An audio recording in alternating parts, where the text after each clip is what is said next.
গত কয়েক মাস আগে মালয়েশিয়া গেলাম। তো যারা পৃথিবীতে খুব সেলিব্রেট ব্যক্তি আছে, এই ধরনের ব্যক্তিদের সাথে তো আর বেশি চলি না, কারণ আমরা হুজুরও তো সেলিব্রেট না। তো আমার সাথে মালয়েশিয়া একটা ওই যে প্রধানমন্ত্রী কার্যালয়ের সামনে পুত্রজয়া যে মসজিদ আছে, মসজিদে নামাজ পড়লাম, প্রধানমন্ত্রী কার্যালয়ের সামনে দাঁড়িয়ে আমরা হাঁটতেছি, সৌন্দর্য দেখতেছি। আমার সাথে আছে মিজানুর রহমান আজহারি। তো সে তো বক্তার জগতে মোটামুটি এখন সেলিব্রেট হয়ে গেছে। তো সেলিব্রেট কাকে বললে আমি একটু ওই দিন টের পেলাম।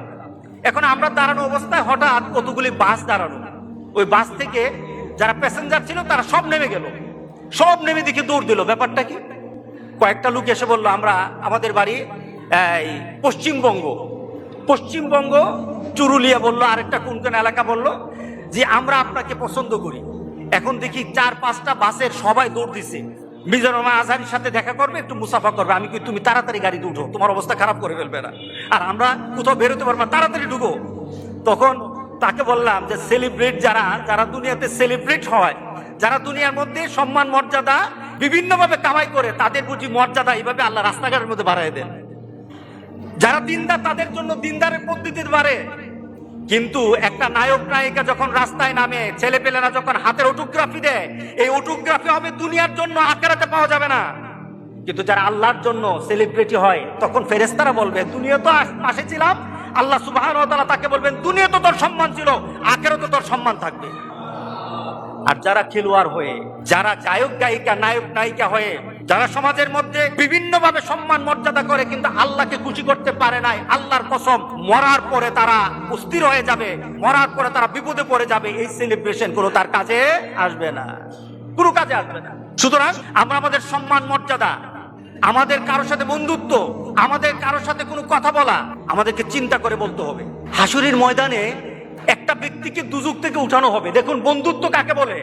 আমরা আমাদের কারো সাথে বন্ধুত্ব এমন ভাবে করতে চাই, শুধু আমার বন্ধুত্ব দুনিয়াতে কাজে আসবে তা নয়, আমরা আখিরাতে কাজে লাগাতে চাই।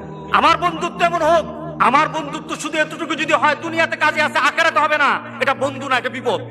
আর যদি আমার বন্ধুত্ব দুনিয়াতেও কাজে লাগে, আখিরাতেও কাজে লাগে, এটা আমার চূড়ান্ত বন্ধুত্ব, এটা আমার সঠিক বন্ধুত্ব। আপনি যদি কারোর সাথে বন্ধুত্ব করেন, তাহলে কি হবে? একটা ব্যক্তিকে দুজক থেকে উঠানো হবে, তাকে দুজক থেকে উঠানোর কারণ জিজ্ঞাসা করা হবে, আমাকে কেন দুজক থেকে উঠানো হলো, কারণটা কি? আমি তো দুজকি, আমার আমল বলে আমি দুজকি, কেন উঠানো হলো?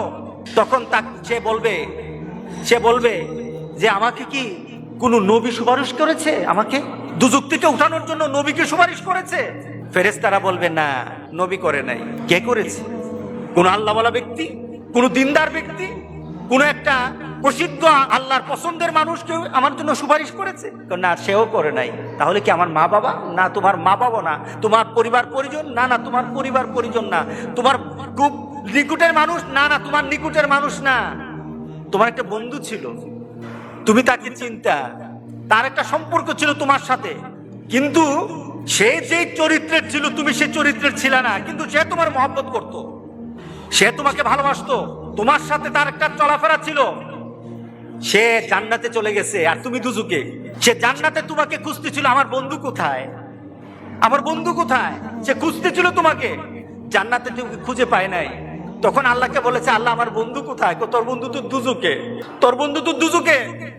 তখন আল্লাহর কাছে বলবে, মাবুদ আমি তো বন্ধু ছাড়া থাকতে পারবো না, আল্লাহু আকবার, আমি আমার বন্ধু ছাড়া থাকতে পারবো না, আমার বন্ধুকে আমি চাই, আমি আমার বন্ধুকে চাই। আখিরাতে জান্নাতীরা আল্লাহর কাছে যা দাবি করবে তাই আল্লাহ দিয়ে দিবেন। সুবহানাল্লাহ। আল্লাহর কাছে বলবে, আল্লাহ আমি আমার বন্ধুরে চাই, সে তো দুজকে, আমি দুজক বুঝি না, কিছু বুঝি না, আমার বন্ধুরে আমি চাই, আমার বন্ধুকে আমি চাই।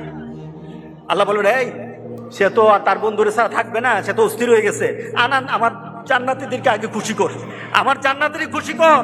ওই যে জান্নাতের দুজকে যে পড়ে আছে তারই উঠা, তার সামনে নিয়ে আয়, তার সামনে তাড়াতাড়ি নিয়ে আসবে। তখন ফেরেশতাদেরকে বলবে, আমাকে কে আনলো, কে আনলো? সে প্রশ্ন করবে, আমাকে কে আনলো? ওই যে তোমার একটা দুনিয়াতে বন্ধু ছিল, সে নামাজ পড়তো, সে দিনদারি ছিল, সে আল্লাহওয়ালা ছিল, তোমার জন্য ভালো চিন্তা করতো, কোনোদিন খারাপ চিন্তা করতো না, তোমার জন্য শুধু দুনিয়ার চিন্তা করতো না, আখিরাতের চিন্তা করতো। সে দুনিয়ার চিন্তা করে তোমাকে বন্ধু পেয়েছে, আখিরাতে তোমাকে বন্ধু সেখানে পাওয়ার জন্য কথা বলেছে। আল্লাহ সুবহানাহু ওয়া তাআলা তোমার বন্ধুর সুপারিশ আজকে তোমাকে দুজক থেকে জান্নাতি করে দিয়েছে। কার সাথে ভালোবাসা করবো? কার সাথে ভালোবাসা? কথা বলা যায়, প্রতিবাদ করা যায়, কিন্তু আখিরাত যারা গুছিয়ে কথা বলে না, আল্লাহ সুবহানাহু ওয়া তাআলা বলতেছেন যে লাহওয়াল হাদিস ওয়া মিনান নাসি মান ইয়াশতারি লাহওয়াল হাদিস, কিছু সংখ্যক মানুষ তারা ক্রয় করে নেয়। কি করে ক্রয় করলো? খেলোয়াড়রা সরকারের সাথে, শিক্ষা ক্রীড়া মন্ত্রণালয়ের সাথে তারা তাদের বেতন নিয়ে তারা তর্ক বিতর্ক করা আরম্ভ করলো। বেতন বাড়াতে হবে, বেতন বাড়াতে হবে, বেতন বাড়াতে হবে। লাভটা কার? বেতন বাড়লে লাভটা কার? যারা গোটা বাংলাদেশে এখন মিডিয়া, রাস্তাঘাট চতুর্দিকে সরগরম। আমি একটা সেলুনে ঢুকলাম, ঢাকাতে একটা সেলুনে ঢুকলাম, দেখলাম যে সেলুনে তো এখন টিভিও চলে। এখন যারা চুল কাটতেছে, দাড়ি শেভ করতেছে, এরা বলতেছে এই দেখি রে সাকিব আল হাসানের খবরটা দেখি। আমার পাশ থেকে একজন বলতেছে এই সাকিব আল হাসানের খবরটা দেখি, একটা অবস্থা একটু শুনি। অর্থাৎ তার কি, তার অবসর, তার প্রতিটা মুহূর্তে তার ব্রেইনের মধ্যে শুধু একটাই কাজ করে, সাকিব আল হাসানের কি হইল, সাকিব আল হাসানের এবং প্লেয়ারদের কি অবস্থা হইল জানতে চায়। কি অবস্থা আপনি জানলেন, জেনে আপনার লাভ না, সাকিব আল হাসানের লাভ, প্লেয়ারদের লাভ। কার লাভ? তাদের লাভ হবে, কিন্তু আপনার কি লাভ হলো? আপনি চিন্তা করতে থাকেন প্লেয়ারগুলির জন্য। আল্লাহ তাদেরকে দুনিয়াতে সম্মান দিয়েছে, তাদের জ্ঞানের মধ্যে, তাদের চিন্তার মধ্যে, তাদের চেতনার মধ্যে আল্লাহ সুবহানাহু ওয়া তাআলা আখিরাতের সেলিব্রেট হওয়ার জন্য, মর্যাদা পাওয়ার জন্য তাদেরকে আল্লাহর জন্য বুঝ দিয়ে দেন। এই কথা বললে কি কেউ রাগ করবেন নাকি? নাকি চিন্তা করবেন সাকিব আল হাসান যদি এখন নামাজ পড়ে, সাকিব আল হাসান যদি এখন দিনদার হয়ে যায়, বা অন্যান্য প্লেয়াররা যদি একেবারে আল্লাহওয়ালা হয়ে যায়, নামাজি হয়ে যায়, তাহলে আমরা খেলা দেখুম করতে গিয়ে এ চিন্তা করব? নাকি আমরা নেককারের মতো চিন্তা করব? আমরা লাহওয়াল হাদিসে পড়ে থাকবো না, আমরা আমাদের অবান্তর সময় নষ্ট করব না। যত ধরনের প্লেয়ার আছে তাদের জন্য আমরা আমাদের ভালোবাসা রাখবো, তবে ওই ভালোবাসাটা যেন আখিরাতে কাজে লাগে, ওই ভালোবাসা রাখবো। তোমরা অস্থির হয়ে গেছো। সাকিব আল হাসান কিন্তু দাড়ি রাখছিল, ওর কিন্তু দাড়ি ছিল, সে যখন হজ করতে গেছে, হজ থেকে এসে দাড়ি রাখলো।